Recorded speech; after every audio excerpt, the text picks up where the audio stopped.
Lord యేసయ్య నామంలో daily మన్నా అనే వాక్య ధ్యానంలో మిమ్మల్ని ఆహ్వానిస్తున్నాం.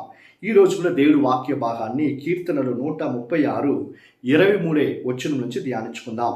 మనము దీన దశలో ఉన్నప్పుడు ఆయన మనలను జ్ఞాపకము చేసుకొనేను, ఆయన కృప నిరంతరము ఉండును అని కీర్తనలు 136 23 వచనంలో చదువుకుంటున్నాం.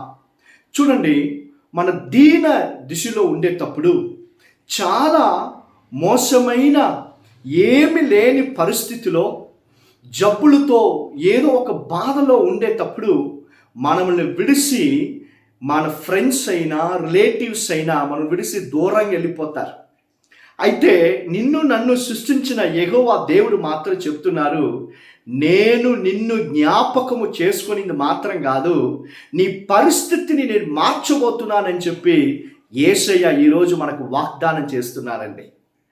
మీ పరిస్థితి మీతో ఉన్న వాళ్ళని దూరపరిచేలా ఉండొచ్చు. ఒకవేళ ఏదో ఒక అప్పుల బాధలతో, ఏదో ఒక జబ్బులతో, సిక్నెస్లో, ఏదో ఒక అవమానంలో మీరు మాటుకొని దాంట్లో మీరు చాలా బాధతో ఉండొచ్చు. అయితే దేవుడు చెప్తున్నాడు, నీ దీన స్థితిని, నీ చాలా మోసమైన స్థితిని నేను చూసి నిన్ను జ్ఞాపకం చేసుకునింది మాత్రం కాదు, నీ పరిస్థితిని దేవుడు మారుస్తారు. బైబిల్లో దావీదు అనే ఒక రాజు ఉన్నాడు. అతను చూశారంటే ఆయన జీవితంలో ఎన్నో బాధకరమైన ఎన్నో శత్రువులు అతనికి విరోధంగా లేసొచ్చారు. ఆఖరికి ఆయన సొంత కుమారుని అబ్షలోం దావీదుకు విరోధంగా లేచి ఆయన రాజ్యాన్ని విడిచి దావీదుని తరం కొడుతున్నారు. ఎడారిలో పోయిన దావీదుతో దేవుడు ఉండి తిరగా తీసుకొస్తున్నారు. అప్పుడు ఆయన చెప్తున్నాడు, నా దీన స్థితిని దేవుడు గుర్తుపెట్టుకొని నాకు ఆయన ఖచ్చితంగా సహాయం చేస్తాడని విశ్వాసం కలిగిన మాటలని దావీదు పలుకుతున్నారు. ఈ వాక్య భాగం వినే మీరు ఎవరైనా కూడా సరే, మీరు కూడా ఏ ఒక మనుషుడు మీకు సహాయం చేయలేనంతకి ఒక మోసమైన స్థితిలో మీరు ఉండొచ్చు. మీ స్థితిని చూసి మీ రిలేటివ్స్ అయినా, మీ కన్న వాళ్ళైనా, మిమ్మల్ని చేసుకున్న వాళ్ళైనా మిమ్మల్ని విడిచి దూరంగా వెళ్ళిపోయేలా ఉండొచ్చు.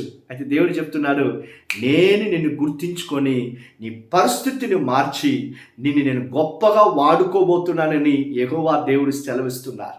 What ever may be your situations, మీ పరిస్థితులు ఏదైనా కూడా సరే, ఆయన శక్తి, యేసయ్య నామములో ఉండే శక్తి అవన్నిటిని మార్చి నిన్ను దేవుడు వాడుకోబోతున్నారు.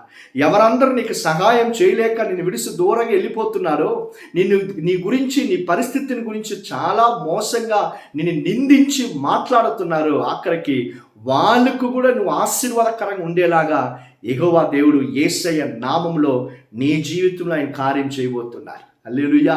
భయపడబాకు. మనం ఏం చేయాలి తెలుసా? ఆయన్నే అన్నిటికీ ఆనుకొని యేసయ్యే నాకు అన్నిటికీ అని చెప్పేలాగా depend on God. Dependency of God will never put you to shame. నువ్వు ఎంతకంతకి దేవుణ్ణి యేసయ్యని ఆధారపడతావో నువ్వు అంతకంతకి సిగ్గుపడకుండా దేవుడిని హెచ్చించేది, ఆశీర్వదించేది నువ్వు చూడబోతున్నావు. ఈరోజు దేవుడు నీ ముఖాన్ని చూసి, నిన్ను చూసి వాగ్దానం చేస్తున్నాడు, నీ స్థితిని నేను చూస్తున్నాను, నీ స్థితిని నేను మారుస్తున్నానని చెప్పి యెహోవా దేవుడు సెలవిస్తున్నారు. హల్లెలూయా. ప్రార్థన చేసుకుందామా? యేసయ్యా, ఈ వాక్య భాగం వినే మీ పిల్లలు ఎవరైనా కూడా సరే, ఎలాంటి పరిస్థితులైనా కూడా సరే, in the name of Jesus, in the name of Jesus ఇప్పుడే మారునుగాక. అన్ని స్పిరిట్ ఆఫ్ సిక్నెస్, అయ్యా, బాధలని, లేనిపోయిన సిక్నెస్ని తీసుకుని వచ్చే దురాత్మ క్రియలు యేసయ్య నామములో నిర్మూలమవునుగాక. మీ రక్తముతో మేము జయాన్ని పొందుకుంటున్నాం. కల్వరి సిలువలో మీరు కార్చిన రక్తం, యేసయ్య రక్తముతో మేము జయాన్ని పొందుకుంటున్నామయ్యా. మీ కార్యాలు మీరు చేస్తున్నారు, మీ పిల్లల్ని మీరు ఆశీర్వదిస్తున్నారు. మీకు వందనాలు. యేసయ్య నామములో ప్రార్థించి అడుగుతున్నాం తండ్రి. Amen, amen. God bless you. God bless you all.